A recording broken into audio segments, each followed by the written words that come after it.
Ngayon mga idol, samahan niyo naman ako sa aking panibagong update dito sa aking ginawang service boat. Kapon naka-cut po tayo ng marine. Tapos ngayon naman i-plaster po natin para ma-epoxy na po na naman natin. And ito na po pala ang aking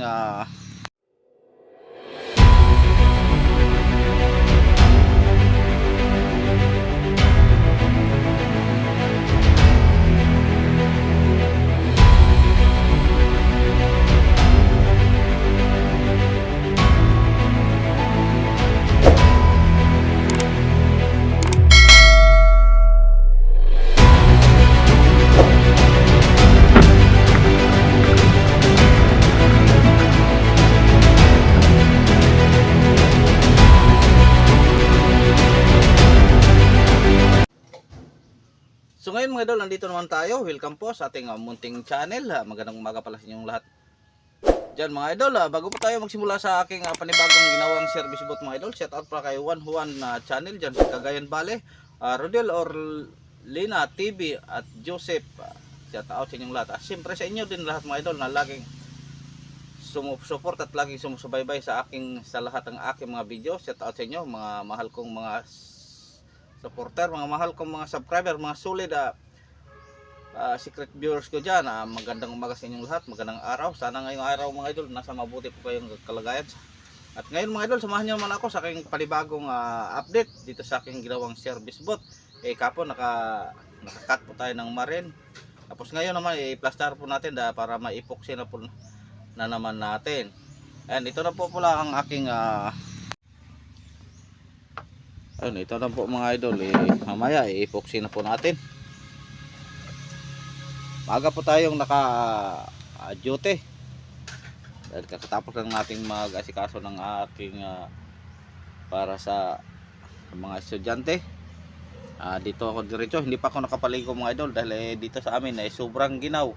Nako, ang aga-aga ayan, yung malamig napakalamig talaga mga idol. Ito pong aking kapaligiran, ito ay halos sa punong kahoy. Ayan, update lang tayo mga idol. Baka ma-plaster po ito lahat ngayong itong kasko. So mamaya ipusin ko po na ito. Yo. Itong aking ginagawa mga idol, kasing laki din ito. Tulad nito sa natapos natin. Ano pa rin ang kanyang kalakihan dahil ito pong kanilang order sa operator.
Ang magdala pala nito mga idol, hindi si Idol Renny Boy, dahil si Idol Renny Boy tinatawag sa kanyang dating amo doon sa Surigao, may dadalhin daw na motherboard. Siguro ang perito naman nito sa ating ginawang service boat si Idol Atan. Dahil yung service box ni Idol Tan kanyang ibinta dahil maliit lang daw itong kanyang dadalhin. Tapos kanyang makina mo ilagay dito. So hindi pareho ang ating makina nito mga idol sa dalawang service boat na aking ginawa. Yung unang ginawa natin ang makina niyan 18 kabalyos. Ito 16 lang siguro pero Honda branded. Kaya makina po ni Idol Atan ang ilagay dito. Yan ang sinabi ni Idol Joshua kanina. So di pa yan sigurado mga idol. Malaman lang natin pag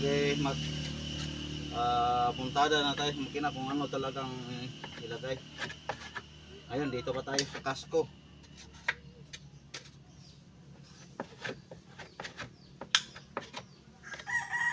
Matagal na pa ito matapos mga idol. Marami pa tayong mga araw na ma-update. Sana samahan niyo ako mga idol hanggang matapos ito. Katulad ng pagsama niyo sa isang service boat na ginawa ko. Yan, ako po yung magpupuksina dito sa mga apako. Bago ko po baliktarin mga idol ang mga apako isiyan ko para hindi umatras.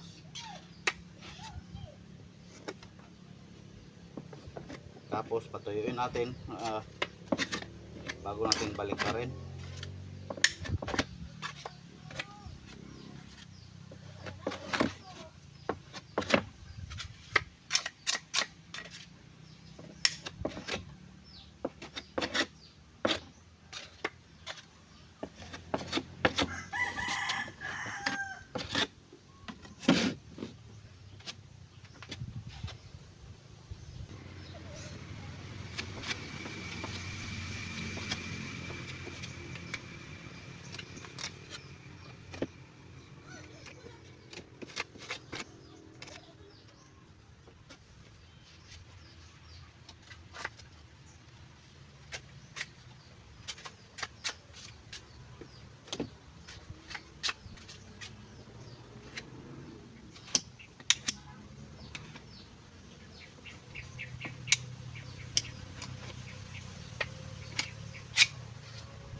Dito na tinilagay itong natirang epoxy.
Ayun.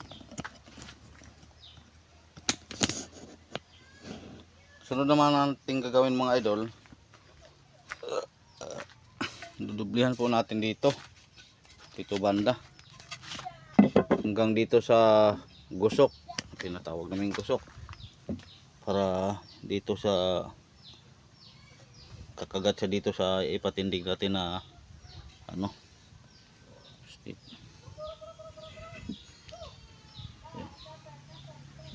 Yan mga idol, hintayin muna natin na medyo tumuyo-tuyo para hindi yan ano yung pinapaako natin hindi gumalaw.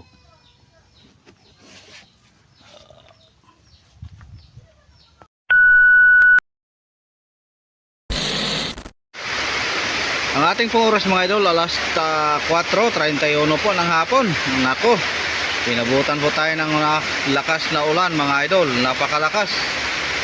Pag isang oras na po ito. Ayan, kawawa naman yung bagong na ano natin, no? Na plaster ang kasko. Ayan, binaliktad ko na lang para hindi ano sa tubig. Dahil mayroon na pong molding.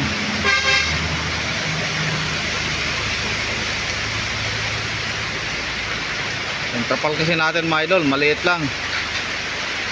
Kahit laki sigurong trapal, mahirapan din tayo dahil ayan, may hangin-hangin. Di bali na itong isa yung natapos na, pwede na yang manuhan ng tubig. Kaya lang tinakpan lang natin dahil mahulugan ng mga dahon-dahon at mamansa ang kanyang pintura. Then, bukas lang siguro tayo muli mga idol at trabaho dahil hindi na po ito hihinto. Medyo maliit lang po ang ating video. Maraming salamat pala sa inyong pagsuporta. Sinamahan nyo pa rin ako kahit ganito na lang ang mga video ko. Ulitin ko mga idol, maraming salamat. Ingat-ingat po kayo mga idol. Magandang hapon po sa inyong lahat.